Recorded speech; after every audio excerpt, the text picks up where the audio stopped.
തപ്പം പിന്നേണ്ട മുമ്പേലെ നാളിൽ ശിഷ്യരോടൊത്ത് ചോദിച്ചത പെസഹാടെ ഭക്ഷണമേ വീടേ കോപ്പുകൂട്ടണമെന്നരുളിടുക പരമവരൻ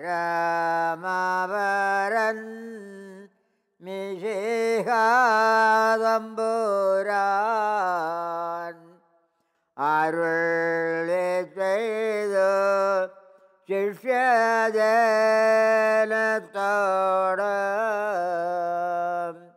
പുരത്തിൽ നിങ്ങൾ ചെല്ലുമ്പോൾ നീർക്കൂടം ഒരുത്തൻ കൊണ്ടു പോകുമവനൂടെ.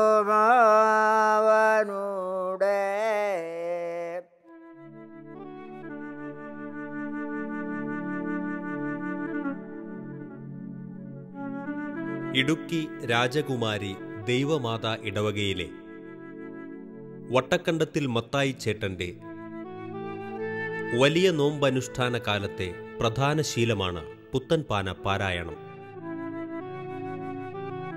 വയസ്സ് 92 പിന്നിട്ടെങ്കിലും ഈ പതിവിന് മാറ്റമൊന്നും സംഭവിച്ചിട്ടില്ല. അതിരാവിലെ ഇടവകപ്പള്ളിയിലെ വിശുദ്ധ കുർബാനയിൽ പങ്കെടുക്കുന്നതോടെയാണ് മത്തായി ചേട്ടന്റെ ഓരോ ദിവസത്തിൻ്റെയും ആരംഭം. കുടിയേറ്റ കാലം മുതൽ രാജകുമാരി പ്രദേശത്തെ ജനതയുടെ മുഴുവൻ സംരക്ഷകയായി നിലകൊള്ളുന്ന രാജകുമാരി അമ്മയുടെ മുന്നിൽ തൻ്റെ പ്രാർത്ഥനകൾ സമർപ്പിച്ചു കഴിഞ്ഞാൽ പിന്നെ ഇടവക വികാരിമാരോട് കുശലം പറഞ്ഞ് അല്പസമയം ചെലവഴിക്കും. ദിവസത്തിൻ്റെ കൂടുതൽ സമയവും പ്രാർത്ഥനയിൽ ചെലവഴിക്കുന്ന മത്തായി ചേട്ടൻ്റെ ഓരോ പകലും ആരംഭിക്കുന്നത് ഇങ്ങനെയാണ്. രാജകുമാരി ഇടവക സ്ഥാപിതമായത് 1955 കാലഘട്ടങ്ങളിലാണ്. കാക്കൂർ, കോതമംഗലം, പാല തുടങ്ങിയ സ്ഥലങ്ങളിൽ നിന്നും കുടിയേറിയ ആളുകളാണ് ഈ ഇടവകയിൽ അധിവസിക്കുന്നത്. ആദ്യകാല കുടുംബങ്ങളിൽപ്പെട്ട ഒരു കുടുംബമാണ് വട്ടംകണ്ടത്തിലെ മത്തായി ചേട്ടൻ്റെ ഭവനം കുടുംബം. അദ്ദേഹത്തെ പാപ്പച്ചൻ എന്ന പേരിലാണ് അറിയപ്പെടുന്നത്. 1958 ഇവിടെ ഒരു ദേവാലയം പണിതു. മനോഹരമായ ദേവാലയം, ആ കാലഘട്ടത്തിലെ മനോഹരമായ ദേവാലയമാണ് പണിതുയർത്തിയത്.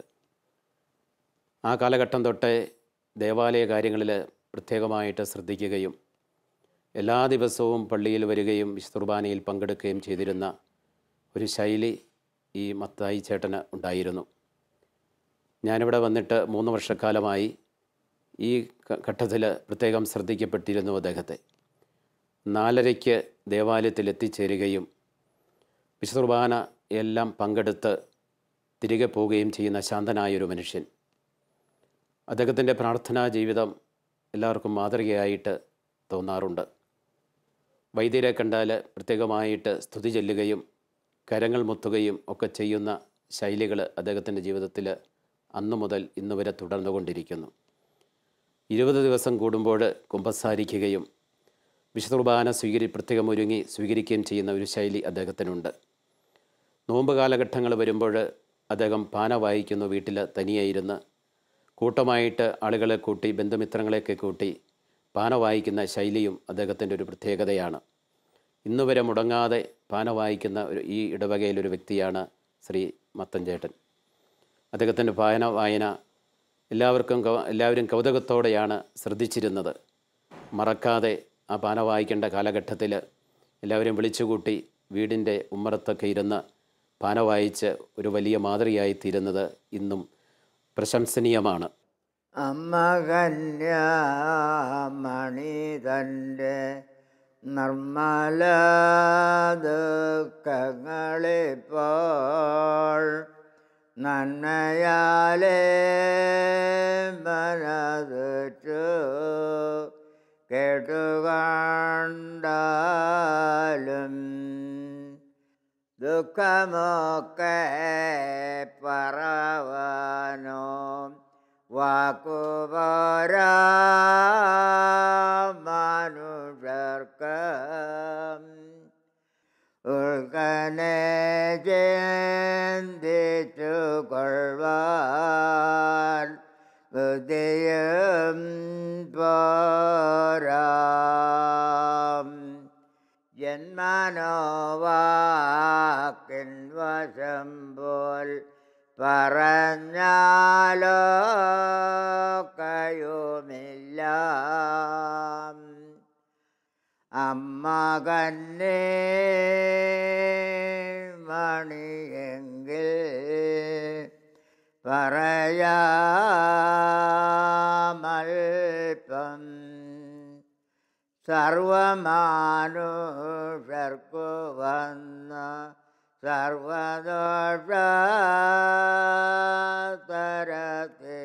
സർവദോഷതരത്തിനായി സർവനാഥൻ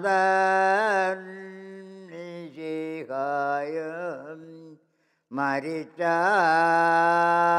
ശേഷം സർവനന്മ കടലോൻ്റെ സർവഭംഗ പാടുകണ്ടു സർവദുഃഖം നിറഞ്ഞമ്മ പുത്രനെ നോക്കി കുന്തമമ്പ വെടിചങ്കിൽ കൊണ്ട പോലെ മനം പാടി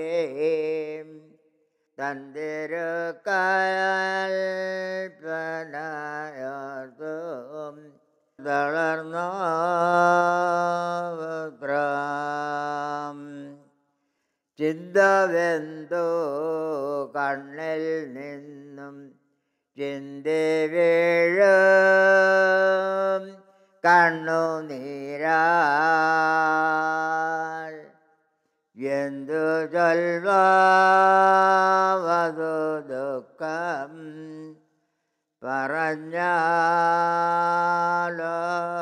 പറഞ്ഞാലൊക്കാം. അന്തമറ്റ സർവനാഥൻ തന്തിരുക്കൽപ്പനയോർത്തു ചിന്തയോട്ടുറപ്പിച്ചു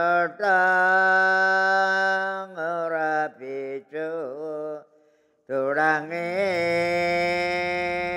ദുഃഖം.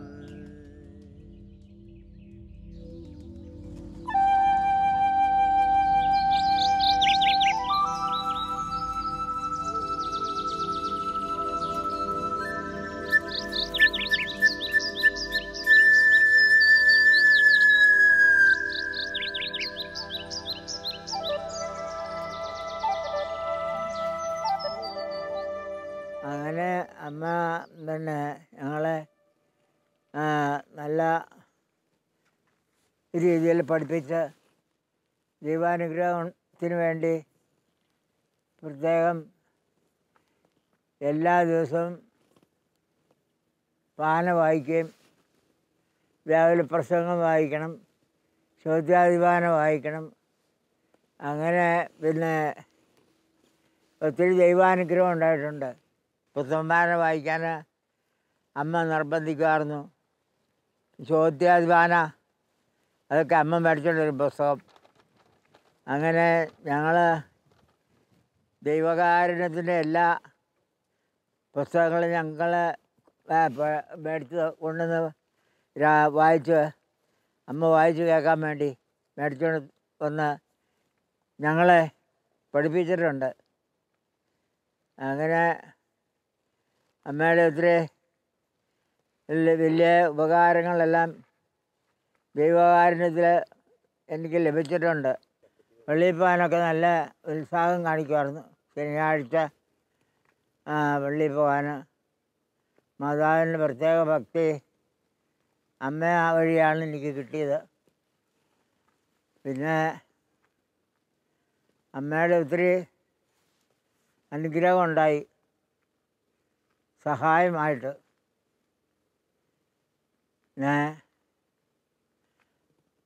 അറിവായപ്പോൾ ഭൂമി കുറവായതുകൊണ്ട് ഏതിലെങ്കിലും പോയി സ്ഥലം എടുത്ത് കൃഷി ചെയ്യാൻ വേണ്ടിയിട്ട് അമ്മ താല്പര്യം കാണിക്കുമായിരുന്നു. അങ്ങനെ അമ്മയുടെ പ്രത്യേക സംരക്ഷണം ഒത്തിരി ഉണ്ടായിട്ടുണ്ട്.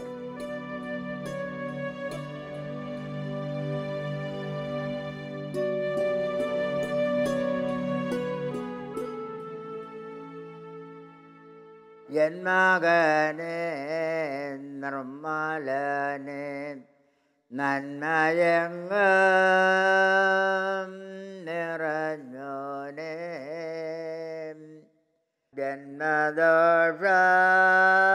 ജന്മദോഷത്തിൻ്റെ ഭാര ഒഴിച്ച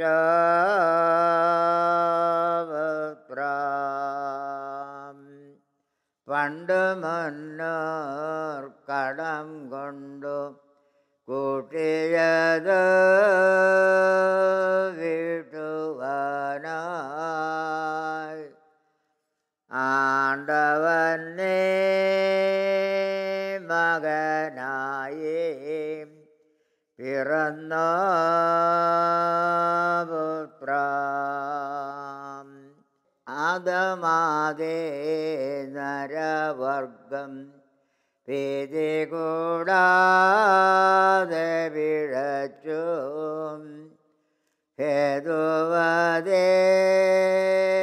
ഹേതുവതേരുത്തരം നീ ചെയ്തിതോ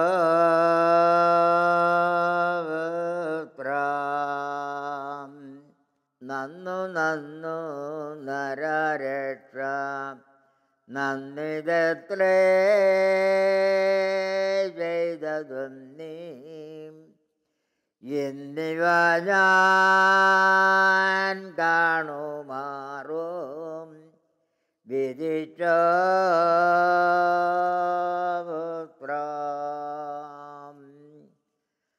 മുന്നമേ ഞാൻ മരിച്ചിട്ടു പിന്നെ നീ ചെയ്തവയെങ്കിൽ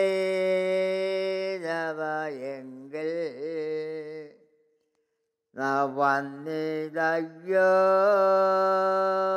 മുന്നമേ നീ മരിച്ച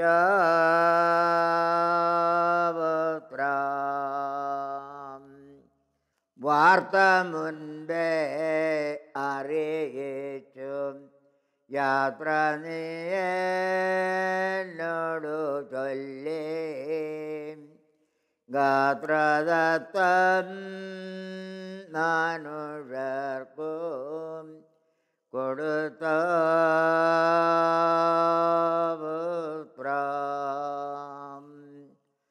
മാനുഷർക്കോ നിൻ പിതാവോ മനോഗുണം ചെയ്തിടുവാൻ മനോസാധ്യമപേക്ഷിച്ചു ഗണിതപുത്രം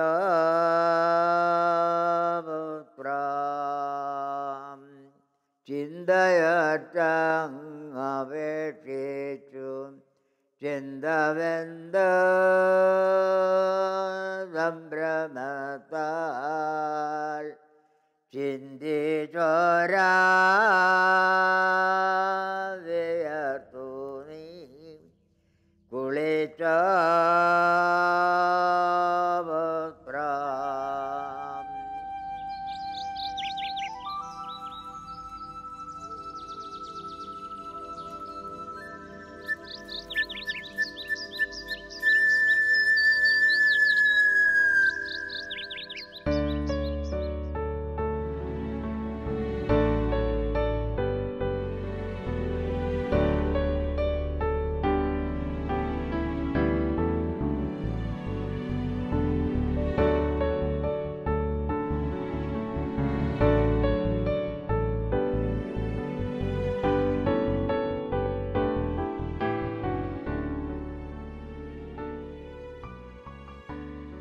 1955 കാലഘട്ടങ്ങളിലാണ് ഈ പ്രദേശത്ത് ആൾക്കാർ കുടിയേറുന്നത്. തൊടുപുഴ, പാല, കാക്കൂര് ഇങ്ങനെയുള്ള പ്രദേശങ്ങളിൽ നിന്നാണ് ഈ മേഖലയിലേക്ക് ആദ്യമായി കുടിയേറിയത്. അങ്ങനെ കുടിയേറി ഇവിടുന്ന് 8 കിലോമീറ്റർ കിഴക്ക് മാറിയുള്ള ശാന്തൻപാറ എന്ന് പറയുന്ന സ്ഥലത്തായിരുന്നു അന്ന് ആൾക്കാർ ക്യാമ്പ് ചെയ്തിരുന്നത്. അപ്പോൾ ഈ രാജകുമാരി എന്ന് പറഞ്ഞ സ്ഥലത്ത് ഇവിടെ ആയിരുന്നു ഒരു ഇടത്താവളമായിട്ട് എല്ലാവരും കണ്ടിരുന്ന ഒരു സ്ഥലം. ഈ ഇടത്താവളത്ത് അന്ന് പ്രാർത്ഥനാ കാര്യങ്ങൾക്കും ഒക്കെ സൗകര്യമില്ലാത്തത് കൊണ്ട് അന്നൊരു ദേവാലയം പണിയാൻ അന്ന് കുടിയേറിയ ആദ്യകാല ആൾക്കാർ തീരുമാനിക്കുകയും അങ്ങനെ രാജകുമാരിയിൽ ആദ്യമായിട്ട് ഒരു പുൽ കൊണ്ട് മേഞ്ഞ ഒരു ഷെഡുണ്ടാക്കി. അങ്ങനെയാണ് രാജകുമാരിയുടെ ഈ പള്ളിയുടെ ആദ്യകാല ചരിത്രം തുടങ്ങുന്നത്. അതിനുശേഷം പിന്നീട് 60 കാലഘട്ടങ്ങളിലേക്ക് വന്നപ്പോഴത്തേക്കും നല്ലൊരു പള്ളി ഇപ്പോൾ കല്ലും കൊണ്ടൊക്കെ നിർമ്മിച്ചു. ആ പള്ളിയാണ് ഇപ്പോൾ ഇവിടെ ചെറുപള്ളിയായിട്ട് അറിയപ്പെടുന്നത്. ശേഷം ഇപ്പോൾ 4-5 വർഷങ്ങൾക്ക് മുൻപ് ഒരു നവീനമായ ഒരു പള്ളി, വളരെ മനോഹരമായ പള്ളി, പല ആൾക്കാരും വന്ന് വിദേശീയരായിട്ടുള്ളവരും സ്വദേശരായിട്ടുള്ള ടൂറിസ്റ്റുകളും ഇതിൽ കടന്നു വന്ന് ഈ പള്ളിയെ ദർശിക്കുകയും അതോടൊപ്പം തന്നെ ഈ പള്ളിയുടെ ഉൾഭാഗത്ത് പ്രവേശിച്ച് പ്രാർത്ഥന, നല്ല ശാന്തമായ ഒരു അന്തരീക്ഷത്തിൽ പ്രാർത്ഥിക്കാൻ സാധിക്കുന്ന ഒരു അന്തരീക്ഷം, ഒരു ഇതാണ് ഈ പുതിയ പള്ളിക്ക് നമുക്ക് ലഭിക്കുന്നത്. ഏവർക്കും അതിൻ്റെ ഉള്ളിൽ കയറി കഴിഞ്ഞാൽ മണിക്കൂറുകളോളം ആ പള്ളിയിലിരുന്ന് സ്വസ്ഥമായിട്ട് പ്രാർത്ഥിക്കാൻ തോന്നും. അത്ര നല്ല അന്തരീക്ഷമാണ് ഉള്ളത്.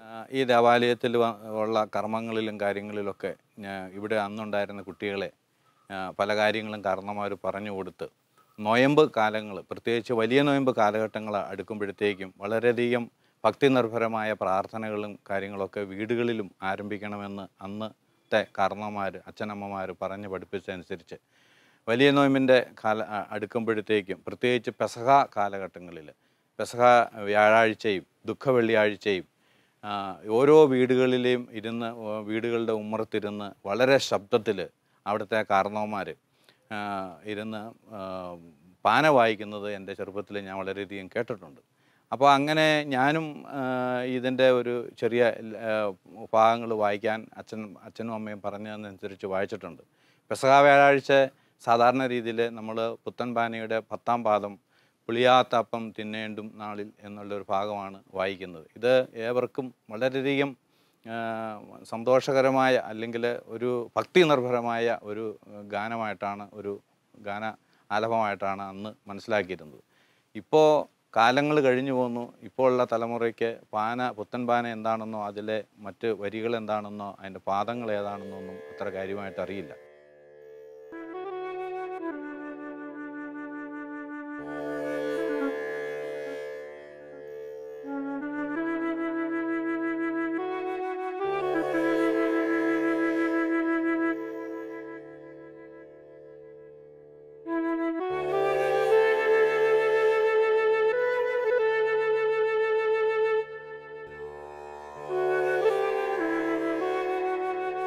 കുടിയേറ്റ ജനതയുടെ നോമ്പുകാല പ്രാർത്ഥനകളിൽ വലിയ പ്രാധാന്യം, 4 പുത്തൻപാന പാരായണത്തിന് ഉണ്ടായിരുന്നു.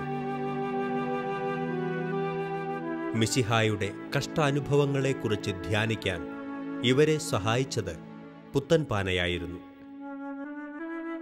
പരിശുദ്ധ അമ്മയുടെ വ്യാകുലങ്ങളെക്കുറിച്ച് ധ്യാനിച്ചുകൊണ്ട് പ്രാർത്ഥനാ നിരതരായിരുന്ന കുടുംബങ്ങൾ മലയോരങ്ങളിലെ നോമ്പുകാല സന്ധ്യാ കാഴ്ചകളായിരുന്നു. ആഴമേറിയ പ്രാർത്ഥനാനുഭവത്തിൽ വളർന്നതാണ് മത്തായിച്ചേട്ടൻ്റെ പ്രായം തളർത്താത്ത വിശ്വാസ ജീവിതത്തിൻ്റെ രഹസ്യം. പുത്തൻപാന മാറി മാറി വായിക്കാറുണ്ട്. പുത്തൻപാന, ചോദ്യാധിപാന, വ്യാകുല പ്രസംഗം, പിന്നെ അമ്മയ്ക്ക് ഇഷ്ടമുള്ള പുസ്തകങ്ങളൊക്കെ അമ്മ എവിടെ നിന്നെങ്കിലും മേടിച്ചുകൊണ്ട് വരും. അങ്ങനെ ഞങ്ങൾ ഈ മാതാവിൻ്റെ വണക്കമാസം എന്ന എല്ലാ വീട്ടിലും ഇല്ല. അത് ഉള്ളിടത്ത് പോയി ചൂടും കെട്ടി പോയി വണക്കമാസം കൂടാൻ പോകാമായിരുന്നു. 10-12 വയസ്സ് 15 വയസ്സ് വരെ അതൊക്കെ വായിക്കാൻ തുടങ്ങി. കുറച്ചേ ആദ്യത്തെ കുറച്ച് മുക്കും വിളിയൊക്കെ വായിക്കാമായിരുന്നു. അങ്ങനെ വായിച്ച് പഠിച്ച് നല്ല രീതിയിൽ വായിക്കുമായിരുന്നു. 12-ാം പാദമാണ് ഏറ്റവും മാതാവിൻ്റെ വ്യാകുലങ്ങളെല്ലാം പ്രത്യേകം പറയുന്നത് 12-ാം പാദത്തിലാണ്. പിന്നെ പുത്തൻപാനയിൽ മാതാവിൻ്റെ പ്രത്യേകതകൾ കൂടുതലുണ്ട്. രാവിലെ പ്രസംഗം വായിക്കാമായിരുന്നു. ചോദ്യാധിപാന അത് ലോകത്തിൻ്റെ അവസാന കാലങ്ങളെ പറ്റിയെല്ലാം അതിനകത്ത് പ്രത്യേകം എഴുതിയിട്ടുണ്ട്. അതൊക്കെ അമ്മ മേടിച്ചു കൊണ്ടുവന്ന് വായിക്കാൻ പഠിപ്പിക്കാമായിരുന്നു. വിണ്ണിലോട്ട് നോക്കി നിന്റെ കണ്ണിലും നീരചിന്തി മണ്ണു വെട്ടി കിളയ്ക്കുമ്പോൾ നനച്ച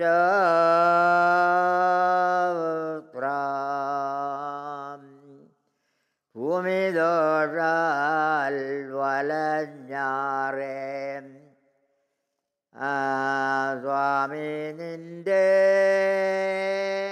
ചോരയാലേ ഭൂമിനാഥ ശാപവും നീ ഒഴിച്ച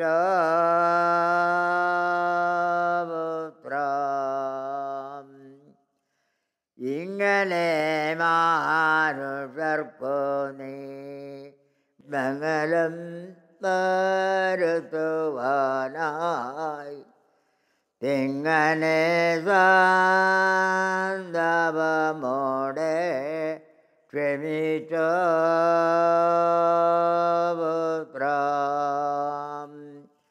വേല നീയെങ്ങനെ ചെയ്തു കൂലി സമ്മാനിപ്പതിനായി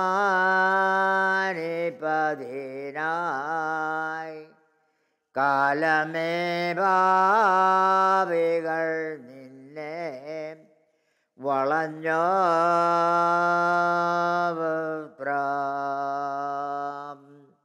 ഒത്ത പോലെ ഒറ്റികള്ളൻ മുത്തി നിന്നെ കാട്ടിയപ്പോൾ ഉത്തമേനാം നിന്നെ നീജർ പിടിച്ച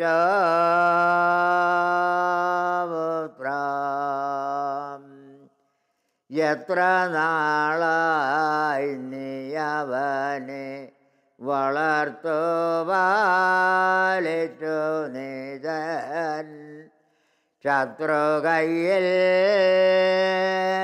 വിറ്റു നിന്നെ കൊടുത്ത പുത്രം നിജനിത്ര കാശിനാശ അറിഞ്ഞെങ്കിൽ ഇരന്നിട്ടും കാശു നൽകായിരുന്നയ്യോ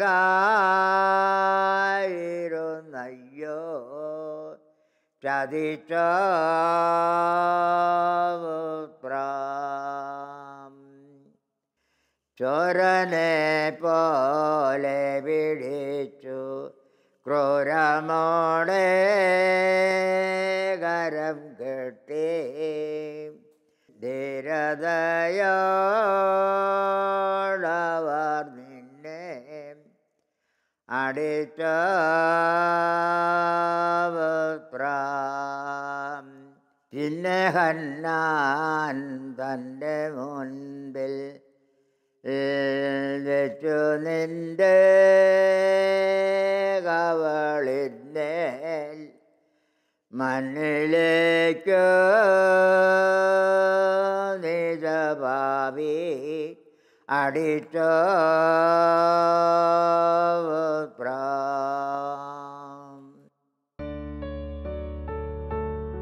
പ്രാർത്ഥനയ്ക്ക് പ്രഥമസ്ഥാനം നൽകിക്കൊണ്ടുള്ളതാണ് തൻ്റെ ജീവിതക്രമമെങ്കിലും ലോകസമാചാരങ്ങൾ അറിയാൻ പത്രവായന ശീലമാണ്.